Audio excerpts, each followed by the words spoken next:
کہ ایک بندے کے دل میں کچھ ہو اور وہ اس کا اظہار کچھ کرے، یا ایک بندے کے پس پشت تو اس کے نزدیک اس سے برا کوئی نہ ہو اور اس کے سامنے جائے تو اس سے اچھا کوئی نہ ہو، یہ منافقت ہے۔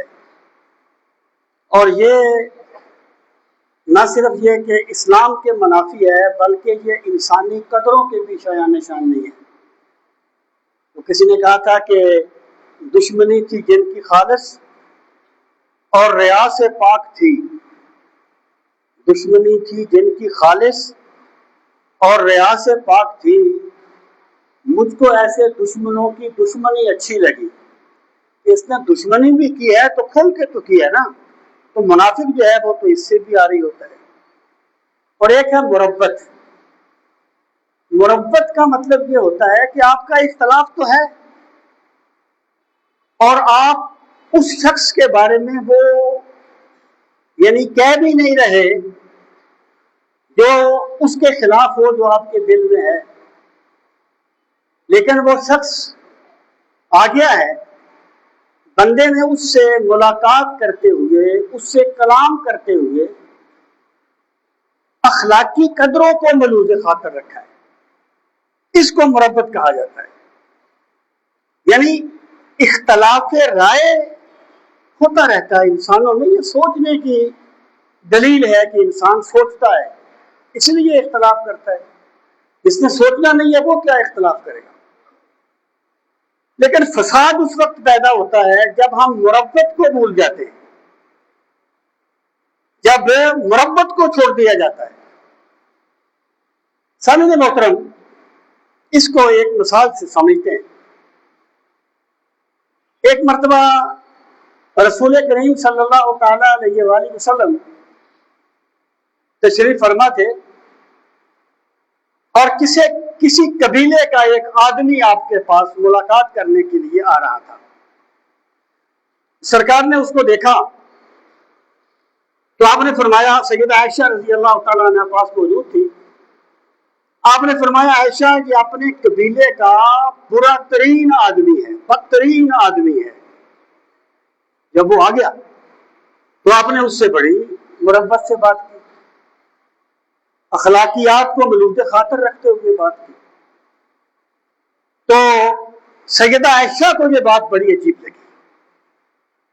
سیدہ عائشہ رضی اللہ تعالی عنہا نے اس شخص کے جانے کے بعد آپ سے عرض کیا، یا رسول اللہ صلی اللہ علیہ وسلم آپ تو یہ فرما رہے تھے، پھر آپ نے اس سے بڑے اچھے طریقے سے بات کی۔ آپ نے فرمایا عائشہ سب سے برا آدمی وہ ہوتا ہے کہ لوگ جس کے بد مزاج ہونے کی وجہ سے اس سے کنارہ کشی کرنا شروع کر دیں۔ مطلب کیا ہے کہ اختلاف تو ہے لیکن بات کرنے میں ہمیں پھر بھی اخلاقیات کو ملوز خاطر رکھنا چاہیے۔ قاتل کو کوئی قتل کے آداب سکھائے، دستار کے ہوتے ہوئے سر کاٹ رہا ہے، کچھ آداب ملوز خاطر رہنے چاہیے۔ سامعین محترم، میں آپ کو ایک اور مثال دیتا ہوں۔ سیدنا امام زین العابدین رضی اللہ تعالیٰ عنہ تشریف فرما تھے، کربلا کے بعد کی بات ہے۔ ایک بندہ آپ سے ملنے کے لیے آ گیا، آپ نے اس کے ساتھ بڑے اچھے اخلاق کا مظاہرہ کیا، بڑے اچھے طریقے سے اسے کھانا کھلایا جس طریقے سے ہوتا ہے، اور سخاوت تو اہل بیت کے گھر کی لونڈی ہے، بڑی اس کی خدمت۔ کس نے کہا شاید آپ نے مجھے پہچانا نہیں ہے۔ آپ نے فرمایا میں تجھے اچھی طرح جانتا ہوں، تم میرے باپ کے قاتلوں میں سے ہو،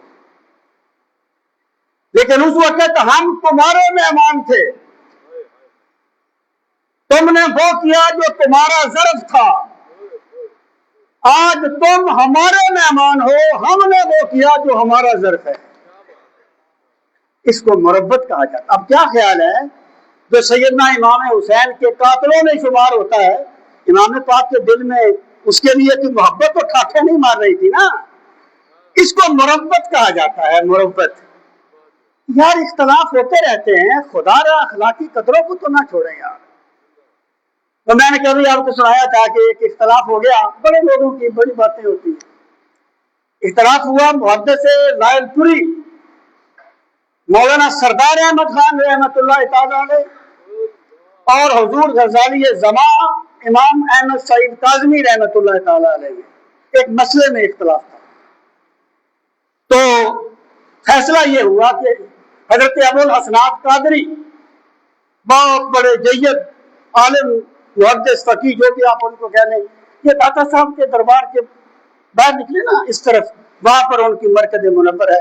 ابو الحسنات قادری کے بھی وہاں بھی جا کے دعا مانگنا, فاتحہ پڑھنا. وہ فیصل ہوں گے, ابو الحسنات قادری فیصل ہوں گے, اور ان کا جس مسئلے میں اختلاف تھا یہ دونوں بیٹھ کے باتیں کریں گے. اب کاظمی شاہ صاحب ملتان سے تشریف لائے. وہ جو گاڑی شاڑیوں کا تو اتنا نہیں تھا اس وقت, ویسے بھی یہ ہمارے علماء کی قدر تو لوگ ان کے مرنے کے بعد کرتے ہیں نا, ان کی زندگی میں تو انہیں ایسے ہی سمجھتے ہیں. تو وہ ٹرین پہ آئے اور حضرت شیخ الحدیث رحمت اللہ تعالی علیہ اس بندے کا استقبال کرنے کے لیے اسٹیشن پہ گئے جو ان سے مذاکرہ اور مناظرہ کرنے آ رہا تھا. جب وہاں پہنچے تو کاظمی صاحب کوشش کر رہے تھے کہ میں ان کے ہاتھ چوم لوں, اور حضرت محدث اعظم یہ کوشش کر رہے تھے کہ میں کاظمی صاحب کے ہاتھ چوم لوں. پھر بیان کرنے والے کہتے ہیں کیونکہ وہ سید تھے تو حضرت محدث اعظم نے ان کے ہاتھ چومے. یعنی یہ میں آپ کو اس لیے بتا رہا ہوں کہ اختلاف ہے, مسئلے میں اختلاف ہے, اور بڑا نازک مسئلے میں اختلاف ہے, لیکن وہ اخلاقیات کو نہیں بھولتے. تو حضرت محدث اعظم نے حضرت امام کاظمی کے ہاتھ چوم لیے. پھر ایک بند کمرے میں مناظرہ ہوا, وہی کوئی فیصلہ ہو گیا. انہوں نے بات کی, بعد میں انہوں نے بات کی. تو جب بڑی باتیں چھوٹے لوگوں کے ہاتھ چڑھ جائے نا, پھر معاشرے میں فساد پیدا ہو جاتا ہے. اللہ تعالیٰ ہمیں دین کا فہم صحیح نصیب فرمائے. وما علینا الا